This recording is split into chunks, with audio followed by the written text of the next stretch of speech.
tell us a little bit about yourself? Absolutely. My name is Dami. I'm a writer, and I write fantasy and science fiction in the adult and young adult space. I've been writing since I can really remember, like since I was a little kid, and got serious about publishing a couple of years ago, and really went with it. I do have a book coming out this year. Hopefully, fingers crossed, things don't get delayed, but we'll see how it goes. And that book is Children with Gifts, and that is a young adult urban fantasy that comes out in August. And I have another book that I'm currently on submission with, and that is The Sun Has a Shadow. And so, yeah, that's a bit about me. Still writing in the fantasy space, though. But, Okay. yep. All right. And I got to say, I'm excited for both of those books that are coming out. I'm going to get me a You. copy. We're just going to say that. Of course. So, my first question, because I love asking this question, because everybody has a different story. Love hearing it. Where did your love for writing come from? Like, what sparked it? Yeah. So I like I said a second ago, like I've been writing for as long as I can remember. I think my love for writing really sparked from my love of reading. And I was definitely like kind of like an escapist, like sort of reader. And like my life was fine growing up, but I was like, but also there could be dragons. And so that's why I love to read. So I generally love to read like fantasy books, just really like transporting myself someplace else. And so that was inspiring to me to like, well, I'd love to create my own universes and things like that. I think at the time I didn't have the word for it, but that I would essentially be writing like fan fiction, like Aragon fan fiction and things like that. Just like transporting myself elsewhere. The earliest story that I have, like in terms of my first like love of writing, was my mom had bought like a little stencil for like drawing out like animals and things like that. And I decided to like write a story about a deer. Could not tell you what the story of the deer was at all. But I wrote the story, had the front of the cover of this little book that I made for myself, a little booklet with like half pages, like, folded together.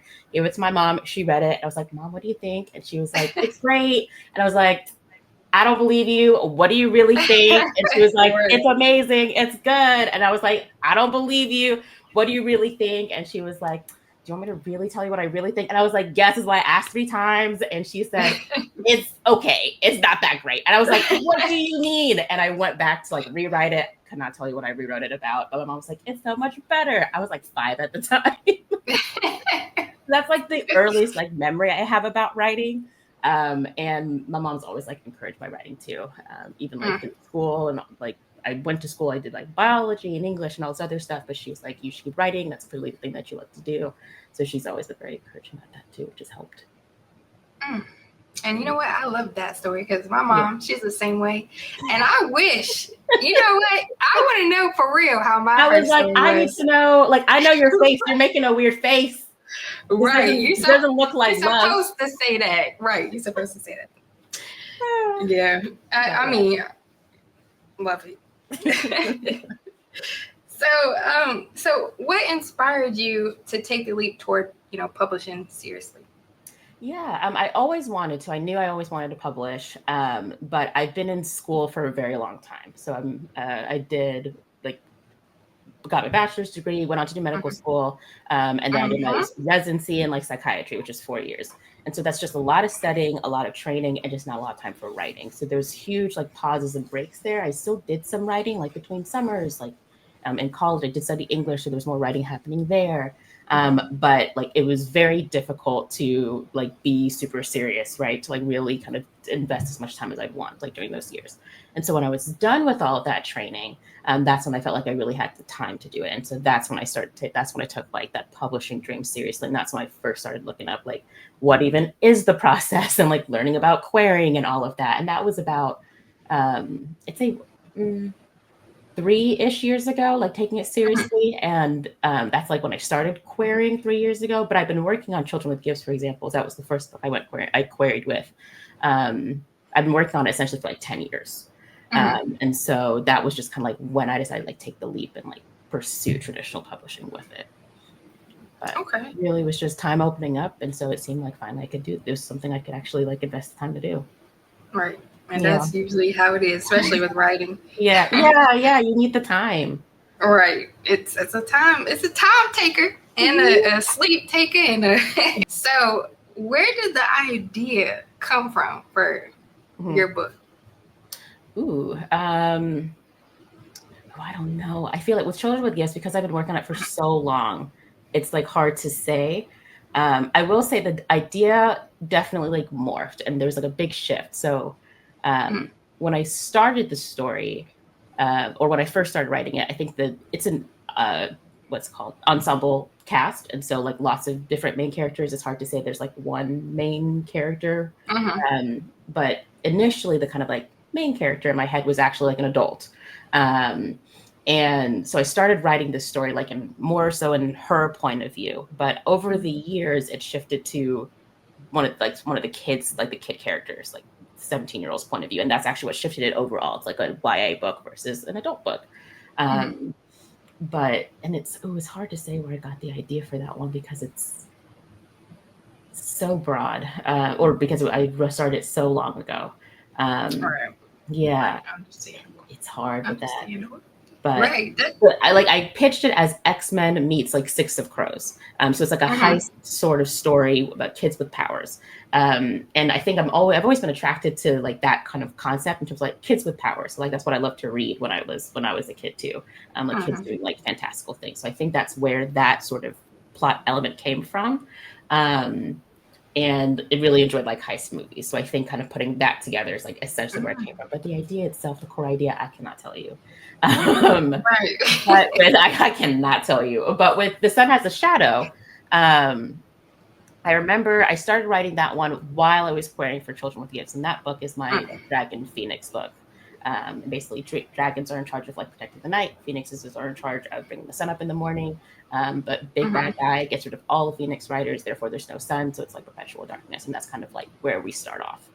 And so the characters are like trying to bring the sun back.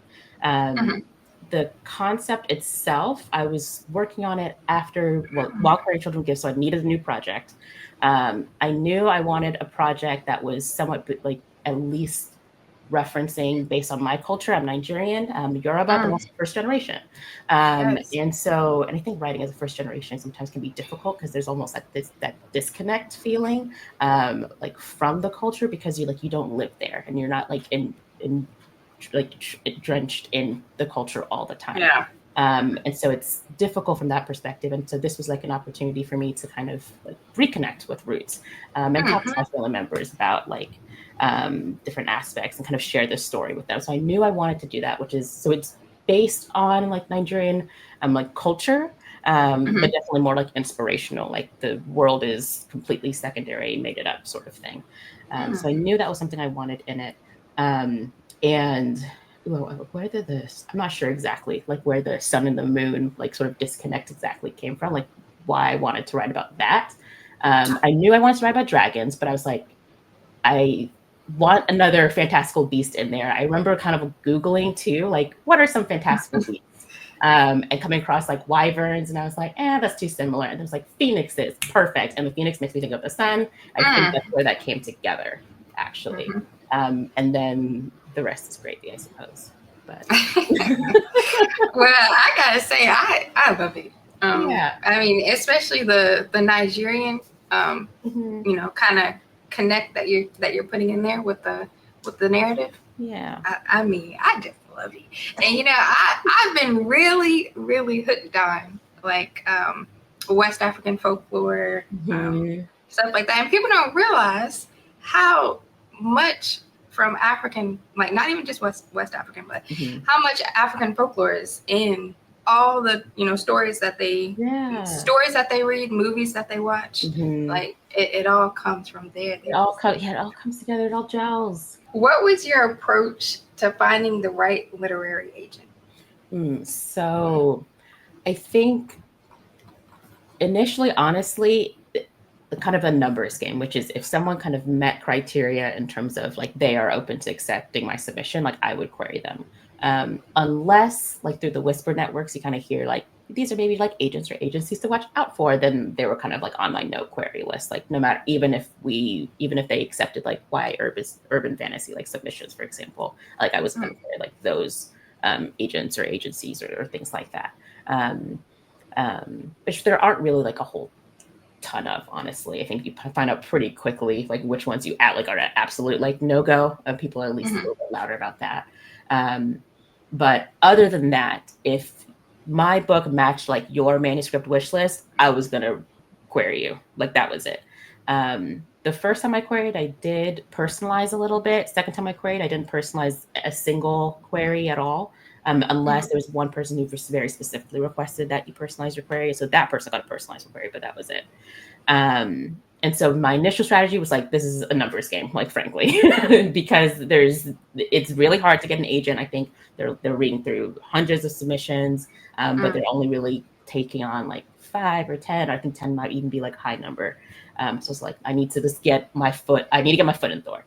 So I sent out like as many as could as people opened up, just keeping an eye on like rules for submissions too, because usually you can only submit like one agent at an agency. And so if multiple people kind of fit the bill, honestly, that would usually, if multiple people fit the bill, whoever was open, that's who I queried. There's some agencies that said you can only query like one agent at our agency, and that person says no, like it's a no from the entire agency. I actually generally didn't query those agencies, period, because I think would just get so in my head about like, well, am I going to query the right person? Like, I don't know who the best fit is, because I don't think they like know 100% either, because you just don't know what you like until you see it. I think there's a big aspect of that. And so I think I would just get in my head, and usually I'd never actually queried anybody at those sort of agencies. But which still left a lot of people. So that was kind of the initial strategy. Once I started getting like fulls or not fulls, once they started to offer, so like for the second book I queried, when I received some like offers and phone calls and things like that, my number one biggest thing was communication.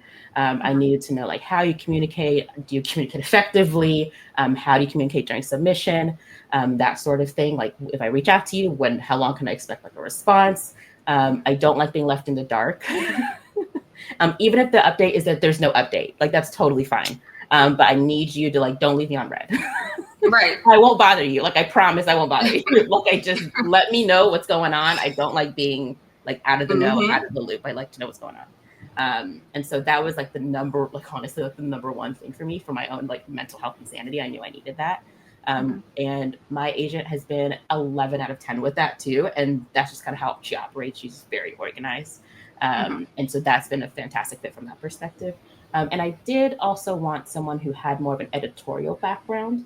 So someone who can help me like clean up the manuscript before submission, because I've never done this before. Like I've never like gone to publishers to do this.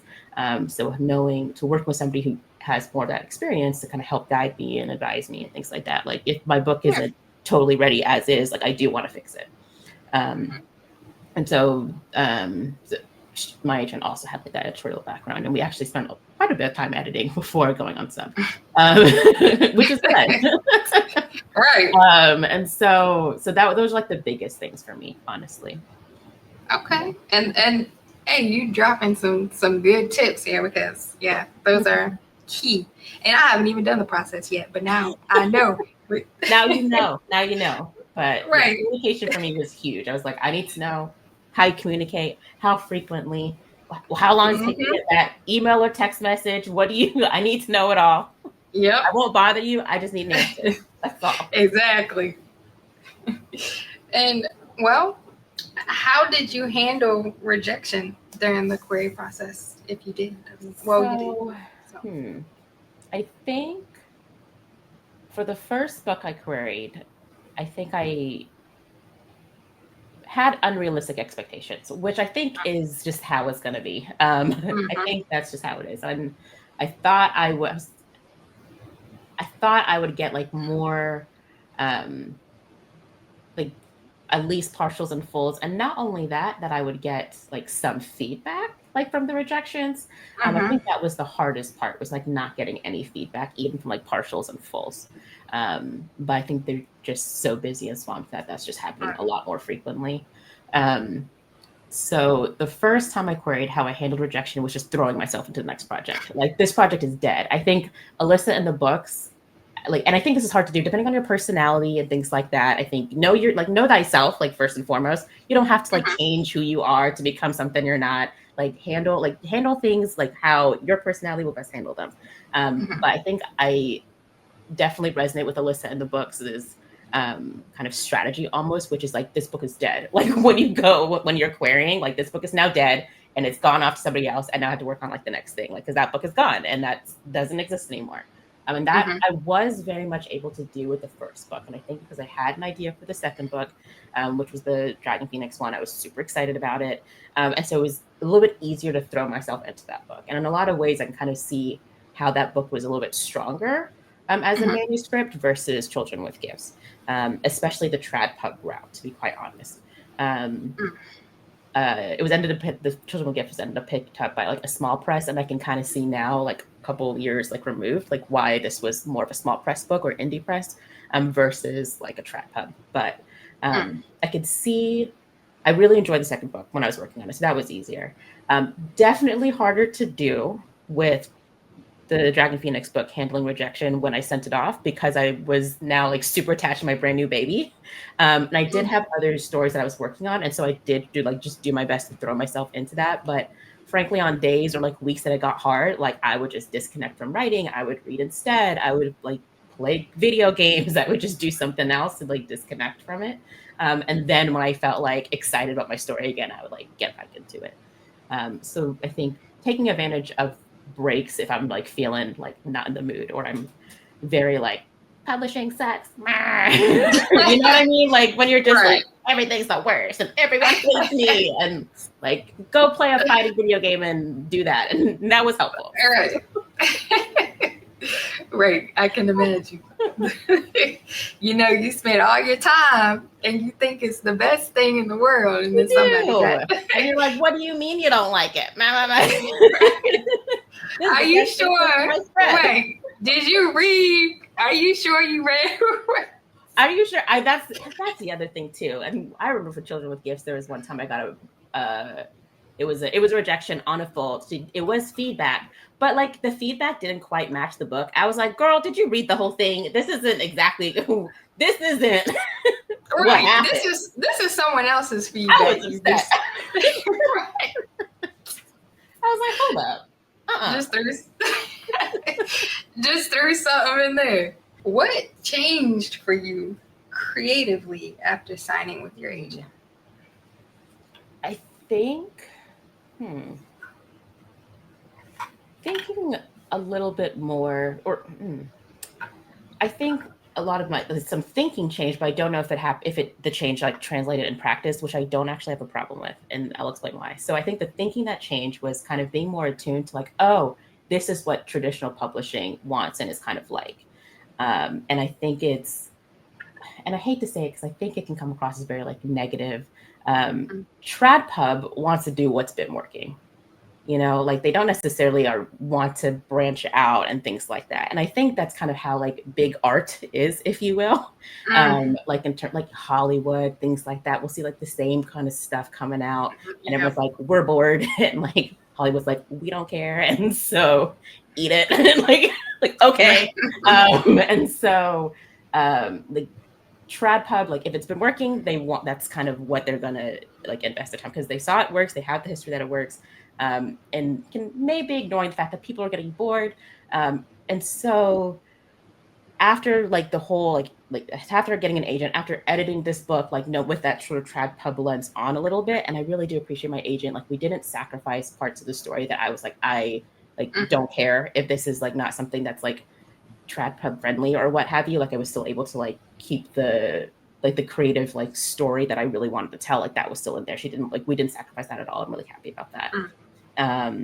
But like understanding that a little bit more going to tradpub, now writing new stories, it's hard to like sometimes turn that like that like lens off or like put it down. But I find myself like ignoring it anyway. I'm like, I don't care. I'm still gonna write the story I want to tell, what have you. And because I really do believe that it really just takes one yes. It takes like one person to be like, I'm going to go to bat for this person and to make it happen. And that's a luck thing, right? Like that is luck and the Lord. And I do like believe in that still, that like if I'm like true to the art, even if it might take a while, it might take longer. It might like I might not get like the big splashy publishing deal immediately, things like that. That's why backlogs are important. So I think what's changed since getting an agent is understanding that tradpub lens a little bit more. But I like to think that while I understand it, I'm not going to let that like influence like the craft and the story that I'm telling, basically. Yeah. And those points that you made, I'm telling you, I think we all feel the same way. I think all writers feel the same way. Yeah, yeah. I think it can come across as like very negative and like, so like, why are you doing tradpub? Like, why not self-pub? And it's like, because I don't have the energy and the spoons to like basically start a business. Because that's what self-pub is, just very demanding from that perspective. And I'm not in the space to essentially like start a business right now. Right. And that's really kind of the biggest thing. And also working with editors and things like that, all that's like paid for to a degree. That's helpful. Right. But yeah, and I like the idea of working with a team. Like I really do like my agent. So right, about to switch me over with this interview right now. You trying to switch me? You trying to switch? It's still like it's got its like rough issues, and I think we got to acknowledge it. But it only takes like one person like really believing your story and being like, I don't care if they want to do another one of these stories. I'm gonna go to bat for this story. I'm gonna like take this to the rest of the editorial team and go to bat for you. Right. And that's true. And those are the ones that and then they come out and everyone's like, oh my gosh, it's amazing. Right. And then you hear the story about how it was really hard to like get it off the ground. Yeah, exactly. What's been I think I know the answer to this already, but what's been the most valuable part of the agent relationship so far? Oh, it's been having like a team member, like someone on my team, like on my side, honestly, because writing is can be very isolating experience, right? Like you can, even if you're like writing with people, writing with friends, live streaming it, like it's still you and the words and the little blinking cursor all by yourself. Like it's still you. And it can be very like isolating. And so like having this like team member who is also like very like understands the industry in a way that I don't understand the industry, while also understanding like what it means to be an artist and why it's important for me to like protect the integrity of different parts of the story and why that's important to me. And still keeping that in mind while like just someone who's working with you and is on your team. It's been really great, super invaluable. But yeah. Good. And they believe in you. I think a good agent too, like really does believe in the story because like they ain't making money until you're making money. And so, exactly. Like they did not pick up that book thinking they were not going to be able to sell it. Like they can't promise that, obviously. I know the numbers are very like nobody has like numbers. I've heard like numbers like between 40 like 70% of books like die on sub, like which is a huge range, but that's still a lot. But like agents aren't picking up a book if they don't think they can sell it. Right, exactly. So like that agent really does believe in the story. Okay. What was overall the submission process to publishers like for you? So I can't talk about it too much. This was like one of the few things my agent said was like, we ain't gonna talk about this too much until it's time. So I can't talk about too much. But I will say this: it's stressful. It's stressful. It's stressful. As we can imagine. It's stressful. Good answer. The wait times are just as bad while agents. The wait times are just as bad. You gotta we really gotta start. It's the same thing querying. Work on the next thing. It was the first thing she said the day we started doing that. She was like, work on the next thing. What's the next thing? She's like, what are you working on next? Like, what is it? And she's like, there's no due date. Like, we don't need to come out with something new. Like, I don't need a due date, but you should work on that. Right. I said, okay, please. But yeah, that's like my little like teaser. But okay, yeah. I mean, at least she was transparent too. Yep. She let you know. Yep, she let me know. Which you said communication is important. Yes. So, all right. Well, if you can answer, if you can't answer, it's okay. But how do you stay grounded while waiting on big publishing decisions? Yeah, I think talking to people, like talking to friends and family, even though they're like not in the industry or anything, they might not understand like the nuances and things like that. But talking to people who like know you very well, Because I do think with traditional publishing, sometimes it's easy to get caught up in everything.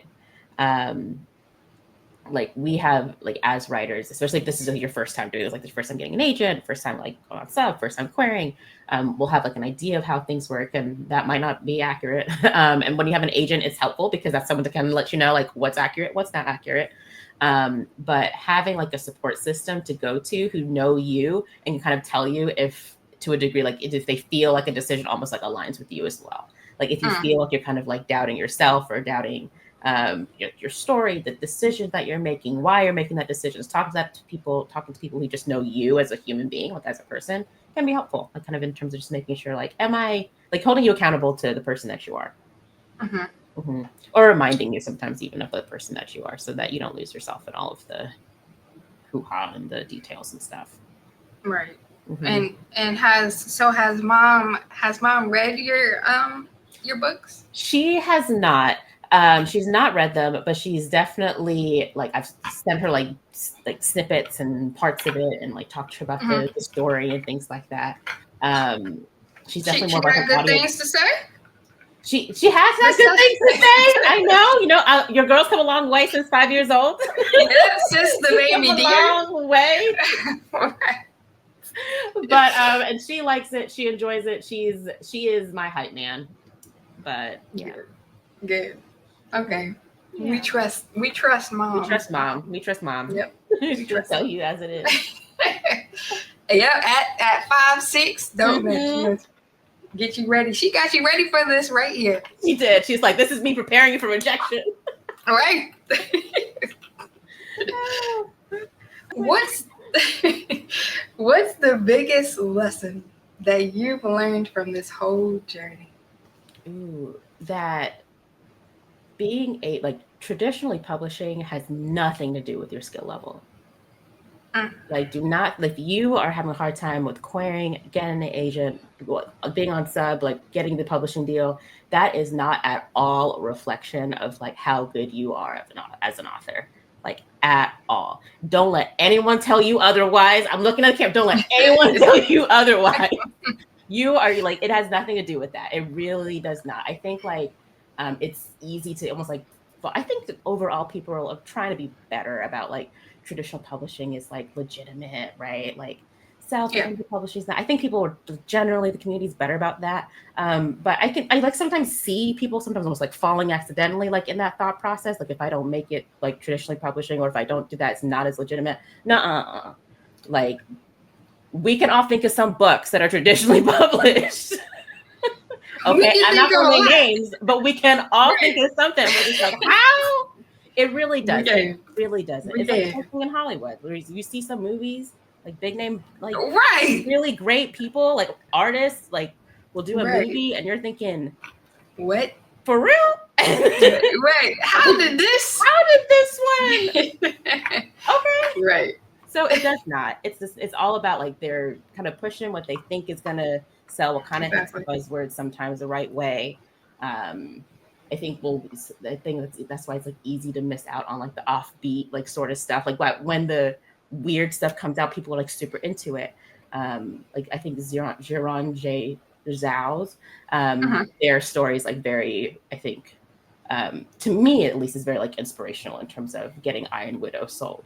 I think they did explain. I don't know, are they American or Canadian? I can't remember, and I hope I don't want to like say the wrong thing because this is going to go on the internet, and I don't want misinformation going out. But if I'm remembering one of their TikToks correctly, they were explaining that they were published, I think, like in Canada, like it's a Canadian publisher, and not an American publisher, because it seemed like no one really wanted to like risk it on Iron Widow.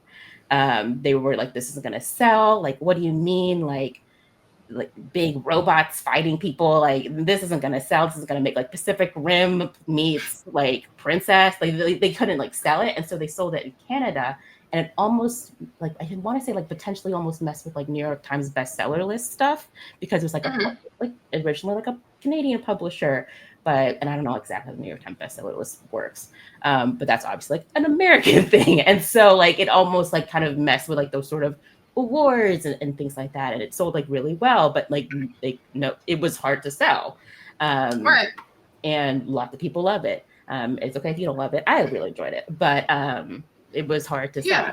And I think that would surprise a lot of people. But if you are having a hard time with tradpub, it's not because you're a bad writer. No, definitely not. Mm-mm. And you can say it a couple more times. No, don't let anyone tell you different. Don't do. It makes me wonder what stories got past us because of these traditional publishers. It really does. Like that's what I wonder too. Like what other stories like are we missing out on? Right. But I need to know. To know. Okay. Good. That's about that one. And like, you should. This is just a gate. Like, don't let anyone tell you gotta pass through this gate or you're not real. Exactly.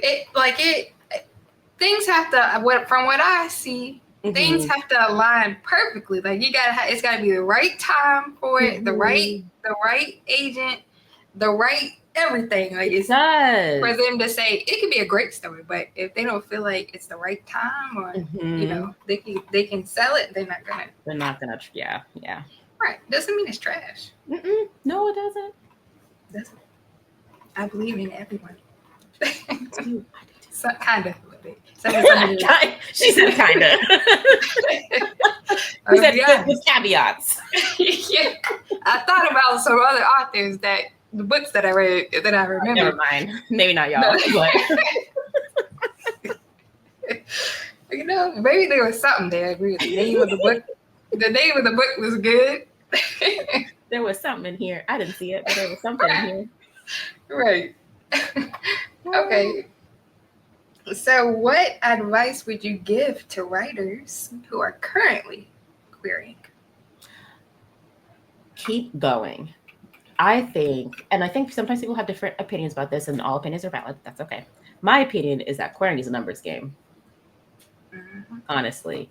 And I do there, I think people who disagree kind of come from the perspective of, a bad agent is worse than no agent, which I do agree with. Like take that caveat like into consideration, like in those numbers game, if you get hit with if you kind of match, if you will, with an agent who doesn't seem like it's going to be a good fit, move on sort of thing. But I think querying is a numbers game because you just need the one.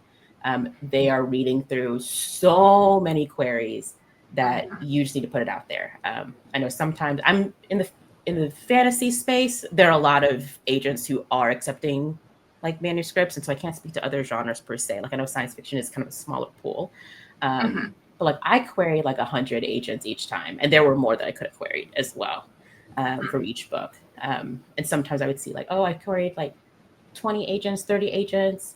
And listen to your mental health. Like if that's getting you demoralized, you need to take a break. Like it's okay to take a break. Like the agents are still going to be there. They're still going to be there. They're going to open up again. It's okay. But if you keep going, if you can, like keep going if you can.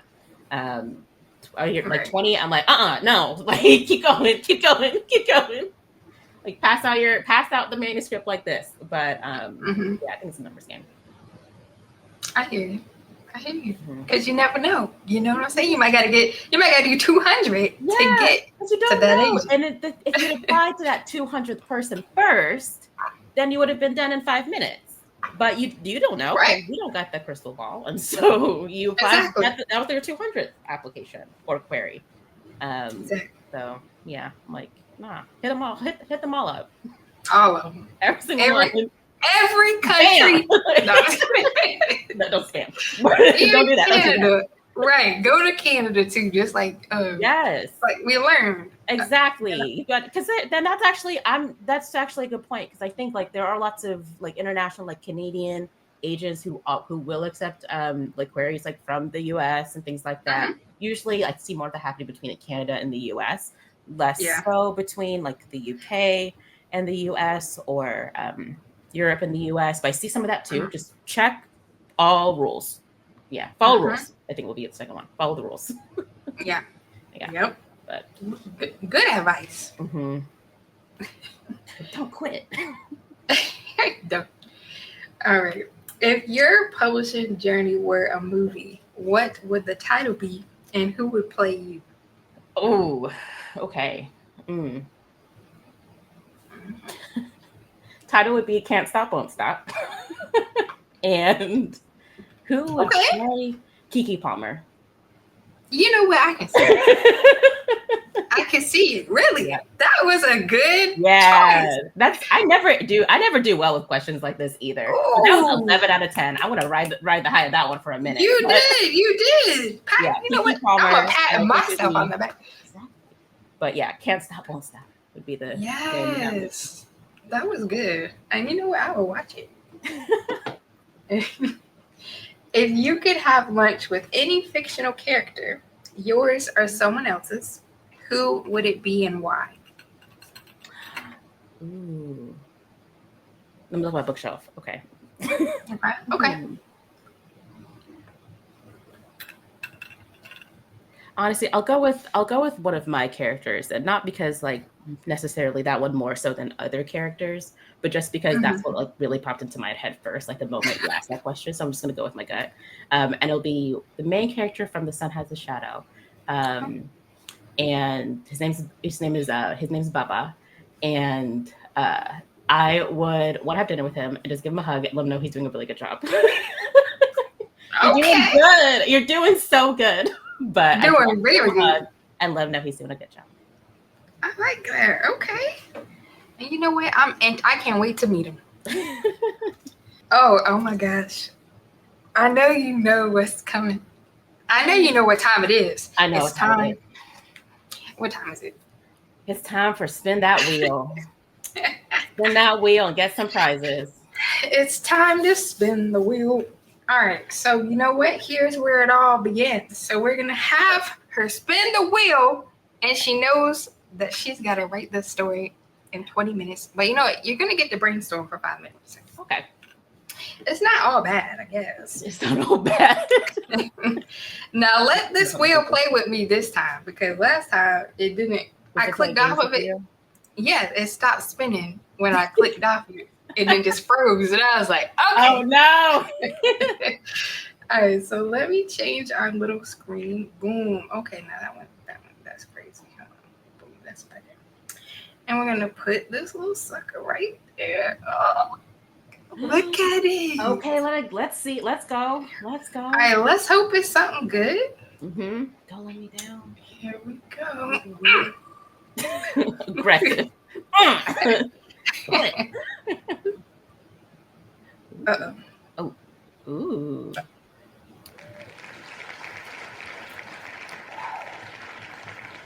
Ooh. All right, so I'm going to read it still. You make me simile. Write a scene or story that includes a simile. Try to create a simile that has never been written before. No, it was warm as an oven. It was as warm as an oven. You said, I don't want to get out of here with that. No, we want some originality. Okay. I'm ready. Let me get a pen. Let me see your hands. When they say like elementary school, they're like hands up or like fingers up or something. Yeah, fingers up. Now, hold on. I saw you. Let me see the paper. Let me see what I swear. Hey, we about to do it for real. Now, I'm ready. All right. 5 minutes on the clock. Ooh, and we're out here. Oh, let's do this. Okay, there it goes. I'm gonna keep it right here for you this time.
We're down to 1 minute and 55 seconds.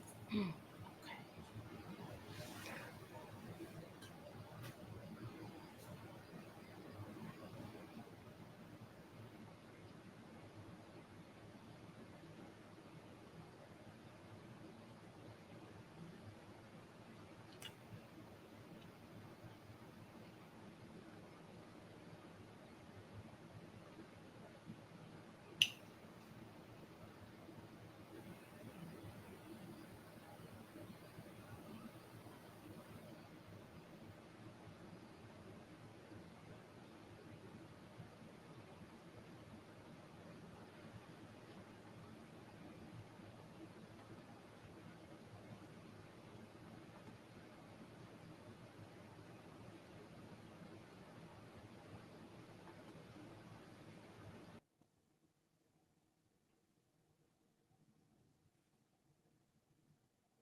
And it's time to Right. put the fingers up. Put my fingers up. Right. Let's do it. Up, up. Okay. Boom. Up. All right, Okay, let's stop. all right. Mhm. Okay, there we go. Yeah. Live view. All right. So now you're going to have yourself a merry little 20 minutes Okay. to get it out there. Let's do it. All right. Are you ready? Do you need to stretch anything? Ooh, okay. I'm stretching. Yeah, stretch. I'm stretching. Stretch first. Okay. All right. Do you listen to music? Anything? Do you need anything going on? Okay. All right. I'm getting you started now. Okay. All right. Let me know when it starts. Oh, I pushed it. It's ready. 20 minutes.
We got 4 minutes on the clock.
And we have come. Okay, wait a second now.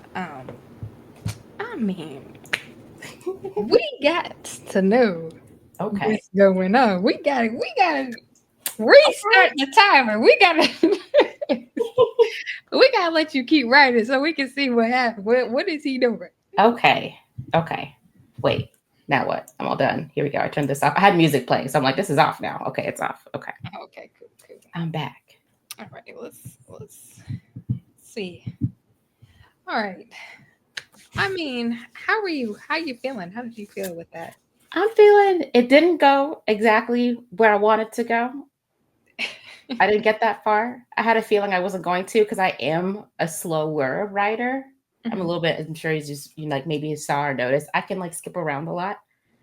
But it was still the concept I had in my mind, which was a man dealing with grief. Okay. Basically.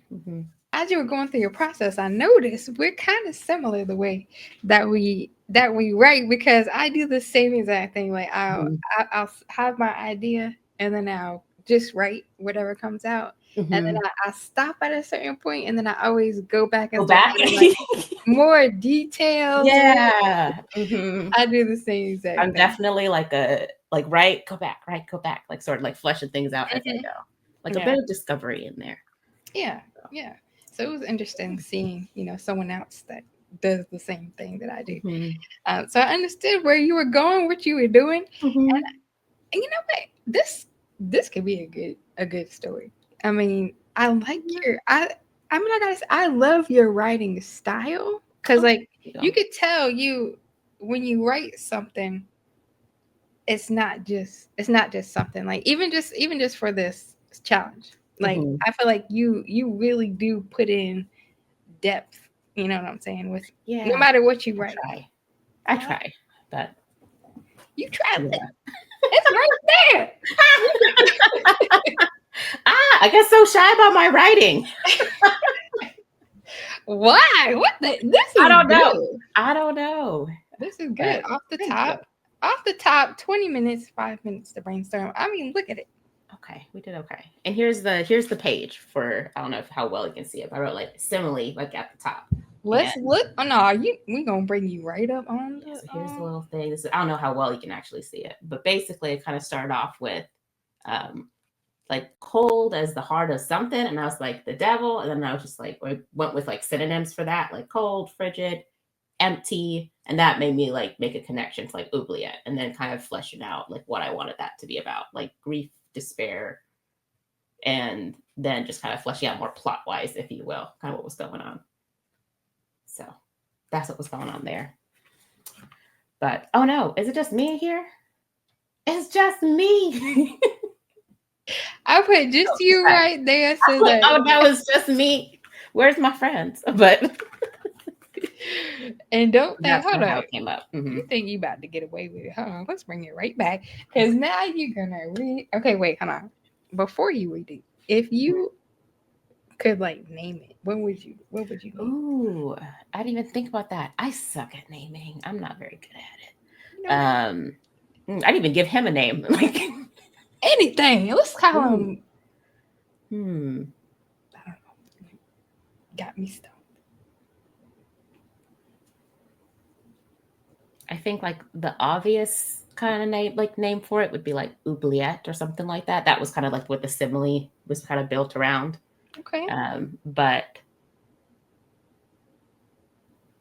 I think like another one would be maybe like the smell of a bagel, like short story title, like the smell of a bagel. Yeah. I can see that. I like it.